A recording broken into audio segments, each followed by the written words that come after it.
Welcome back. This will be episode 7. Woo! It's Lara and Christy. We are sisters and Untamed and Unapologetic podcast. Yes. Woo! So we are going to continue our series on body image, and this episode is about midlife mirror magic. Seeing yourself without the shame. That's right. And we ended our last episode talking about this is kind of like what you can do. Like, what does it really look like to have midlife mirror magic and live without the shame? And we don't have a crystal ball, unfortunately. Or we don't have one of those mirror on the wall. Who's the fairest? Who's the fairest of them all? Although I wish I did have. That would have been, that would actually just make life really easy. Yeah. Unfortunately, I don't have one of those. So we have to do it for ourselves. Yes.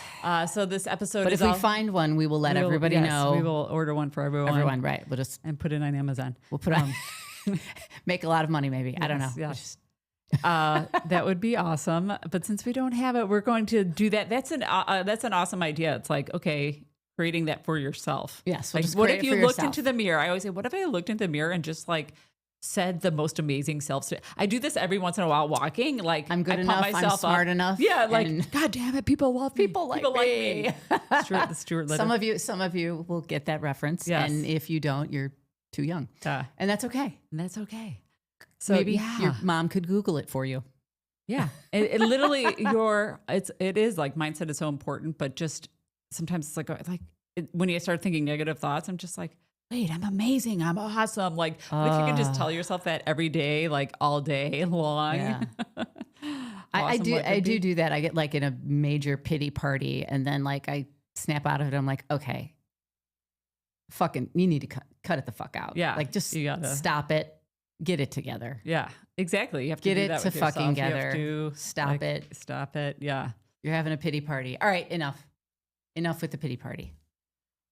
Enough. Let's just get moving. Yeah, we're talking about ways of how to kind of reclaim like our negative emotions and around our body shame. Yeah.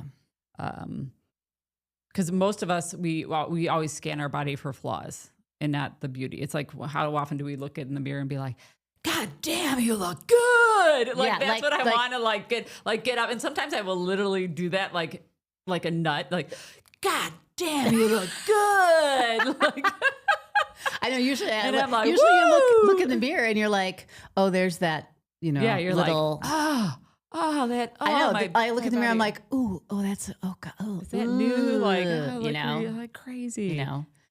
So I kind of have a little story sort of about that, sort of looking at myself and seeing the flaws and then hearing it through someone else's eyes. So a man that I am dating, seeing, whatever you want to call it, a boyfriend, is that? I don't know. That word is so strange. I feel like that word, we can talk about that in another episode, but I feel like once you hit like over 50, it's like boyfriend, girlfriend sounds so like high school to me, even though it's not inappropriate. I don't think it just sounds so, like, anyway, the dude, we'll call him the guy. Anyway, I said to him, so I'm thinking I'm going to go I'm just going to have a consultation with this plastic surgeon, because I've just got like a little bit of extra skin on my belly from like, I had a kid and, just like, it's like, I can't quite, it's just like a little bit. And I don't have any stretch marks really from having my daughter. I only had one. Like I said, we've kind of gotten lucky we have some good genetics. I don't really, and I also didn't gain a ton of weight with my pregnancy, because some people just do and some people don't. And I also didn't eat for 2, I also didn't do that. And I know sometimes people get carried away, which, trust me, I could see why. Because it's kind of fun, you're like, pregnant, I'm just gonna eat, whatever.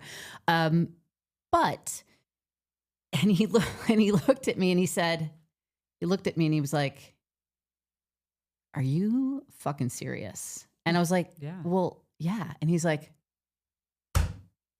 okay. He's like, so wait. So now you have to be like perfect. He's like, so where does that leave me? Like, I can't keep up. He's like, he's like, no, he was like, are you serious? Like, what is wrong? Like, basically, it's not about you. It's not about him. He was like, what's wrong with you? Yeah. And I was like, well, it's not about you. And he's like, no. So, I mean, it was just, and yes, it wasn't about him, but in that moment, he was kind of like, seriously, what's going on in your brain that you actually need to do that. Right. Because it wasn't for him, because he's already like, I don't need that from you. Right. Right. Your stomach, he's like, like, I've never, like, what skin are you getting removed? Yeah, like, what are you doing? Like, it's relax. totally fine. Yeah. Like, I like your body looks like, so it was just an interesting, like how you see the flaws. Yeah. It's just the point. It's like, flaws. I look at myself and I immediately go, Yeah. And this is the body we're in. And then if you're living crazy. Yeah. In a body that you're just beating up every day. I mean, I always imagine saying this to a friend. Like if you said to your friend, God, you look heavy today. I know, right? Like you would say like, oh, those stretch marks, that's terrible. Like it's literally, most of us would not be telling your friend this, like, every time you saw him, you'd be like, you're fine. You look great, And I got them, and I got this body because I had like a really wonderful human. Right. Yeah. It produced a really lovely person. It's really the programming. It's like, it's crazy. So we ended our last episode. We talked about having like, what practices kind of can you do to start like making this shift? Like, how do we reclaim this midlife mirror magic where we're not always looking at our flaws? And we said one of the things was having a chart with your habits, but having like a whiteboard or just a checklist, something you can print out and see that has like 1 to 2 habits that starts to shift your mind. And one of the habits was looking in the mirror and just finding something literally like simple that you love about yourself, or just saying good things about yourself. Like having a mantra about, thank your body for carrying you through your life, no matter where you are. All right. Yeah. It's like, because everyone here is like healed from something or got through something, or had a, even if it was like a broken arm or a scratch on your, hand at something simple. It's like your body healed you from it, or a sickness, an illness. It's like your body's amazing. So it's like thanking your body, having gratitude for it, but starting there, even when the negative thoughts will come in, because think about how long you've been saying negative crap to yourself. It's not an easy thing to break. So even when people say, new habits are 21 days, it might be like 6 months. Yeah, it's not 21 days. That's versus cute. 30 years versus like 21 days. Good luck with that. But that's where you want to start. And then you could stack, like once you're like, oh yeah, I kind of got that going, I can add something else to it. So we're going to kind of go through like what that means and what that looks like in this episode. Yeah. Let's see. So my body is my home. I treat her like royalty. See, that might feel good or might feel like too much for you. It might feel a little like I'm just little too happy out I'm there. Breathing. Yeah, exactly. Little too woo.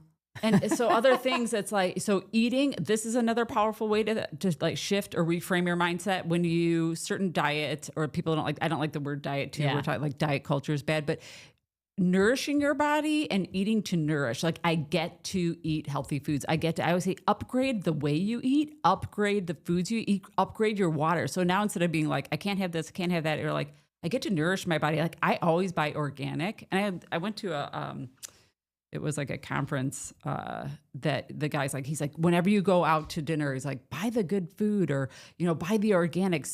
We spend money like thousands of dollars on our phone, on our cars, on our big TVs. Right. But it's like, spend a little bit more on that healthy food, or go to that restaurant that is like a farm to table. So it's like, how can you upgrade your life in nourishing ways? Like maybe I'm buying like the good water, I'm always saying for like that next filter. Like I always start with water. Buy the good water, upgrade the way you eat, the foods you eat. So I get to nourish my body with like healthy whole foods, right? And then same thing with hydration in the morning. So the next step is like maybe every morning I drink that like 16 or 8 ounces of water before I drink the coffee or before I do anything else. breath work. I sit for 5 minutes and just like breathe deep. So you're oxygenating your cells, just mindful breathing. It doesn't even have to be like slower, deeper breaths. I take 5 breaths in 60 seconds instead of like, breathing from your chest.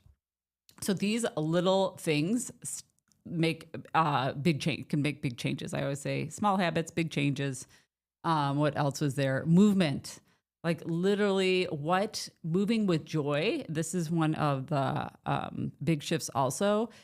If you have to go to the gym and you're dragging yourself like day in, day out, it's really hard to stick with it. But I tell people, I'm like, when I don't go to the gym for a period of time, I miss it because it makes me feel good. Right. But I'm always changing things up. I'm always like, I'm joining a new gym just because I kind of got bored. And you're keeping yourself inspired in some way. And you have to like think of things instead of making motivation or discipline hard, make it easier for yourself. Right. Right. Yeah. These are ways like I just was looking into like new gyms because I'm like, I work out in my building, but I need something else is fun. Like I'm not, I'm just kind of bored of what I'm doing and not inspired. Yeah. Yeah. And it's important for me to stay healthy, stay in shape, keep moving my body. Right. Because that's my self-care. Yeah. And on that note, I think when it comes to exercise, obviously my sort of area of expertise for sure. But I feel like people always think that every single workout needs to be this sort of beat down. Yeah. Every single time you go to the gym, you need to kill it. Mm-hmm. It couldn't be further from the truth. And it's consistency over intensity any day of the of the week. Consistency, yes. Consistency over intensity. Yes. I'd rather have you give me 15 minutes than nothing. Mm-hmm. I'd rather have you. And then I remember someone said to me many years ago, and I've heard it, other people say it, and this was in regard to running, but it could be in regard to any sort of fitness. The hardest part about running, they were just talking about running, are the first 2 steps out the door. Yeah. Yes. Oh my gosh. So that could be about your yoga practice, your tennis match, your gym going. The hardest part are the first 2 steps out the door. So just, get out of bed, move, but move, find moving and start to see yourself in a different light. So saying to yourself, what can my body do for me? Rather than focus on how it's looking. And when you focus on what your body can do for you, I feel like you start to see it in a different way. Yeah. You start to actually, and it starts to look different physically. So now. Yes. Then you start feeling good because you start feeling better good and you do start to look different. It does start to look different. So yeah, you move from joyful movement. I always say when people go on vacation, I used to worry about going on vacation because I wouldn't be like close to a gym. Like, I don't get to, because I had to train every day. Then I realized I was like, well, your body needs a break. Yeah. And then I always tell the story when I went to Italy and I literally told myself, I'm like, I'm going to eat and drink whatever I want. I'm not going to worry about what I eat or be in a diet. And I ended up it was like wine for lunch and gelato. And I came home, I had lost weight because because the habits I had created before that, the people I hung around it was a bunch of runners at the time. So we walked everywhere. Right. And we just constantly, we were walking, and the food we were eating was just healthy food. So the fact that you're having like a glass of wine at dinner, or you're having, the way they eat there is you're feeling satisfied because you're having the gelato, but it's not like a huge cone with it wasn't the mambo 72 jumbo. ounce. It's ridiculous the way we eat portions. Ridiculous portions. So I'm like, oh my gosh, I just literally freed myself and ended up like shedding weight in the process. So it's like, it's possible, right? To like joyfully eating what you want. And we just all have to take vacations to Europe. But you don't have to take a vacation to Europe. Take a vacation that will to help Europe. you. Yes. But it's literally how we're supposed to be living. And I feel like we have to get back to that. So other things we can do is like self-love, which is don't do sensual self-touch. It's like applying, even when somebody used to tell me, just apply your lotion to your body slowly. I know. I ain't got no time for that. Nobody got time for that. Yeah. was like, I really don't do that. Like, what's with side note? We're going to go off a tangent here. I'm sure everyone's seen it. What's with all the ASMR with all the tapping of crap on the internet? You know, all these young people, they like all the noise, and all these women, they open up their lotions and then they tap on it, and then you see them put it on the end, you know, on the. Oh, it's so weird. Yeah, I don't know. I don't know. No, haven't you? Come on, you scroll to a reel and they like tap on the lotion package, and then they open it and then they throw on their, you know, like, oh my gosh, I've never done that ever, but they do it for their, no, you don't need to do that. That's probably not necessary. Yeah, you don't need to tap. So the last thing I'll say is the biggest thing that is motivating is music.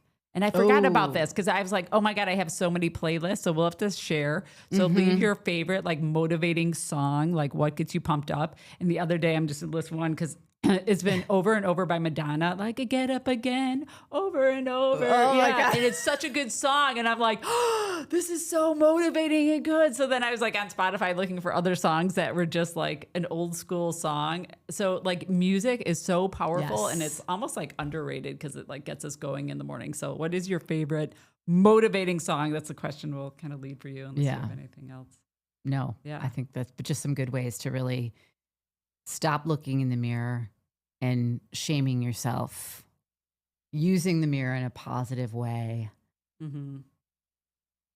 using these practices that we've mentioned to start reframing how you see your body.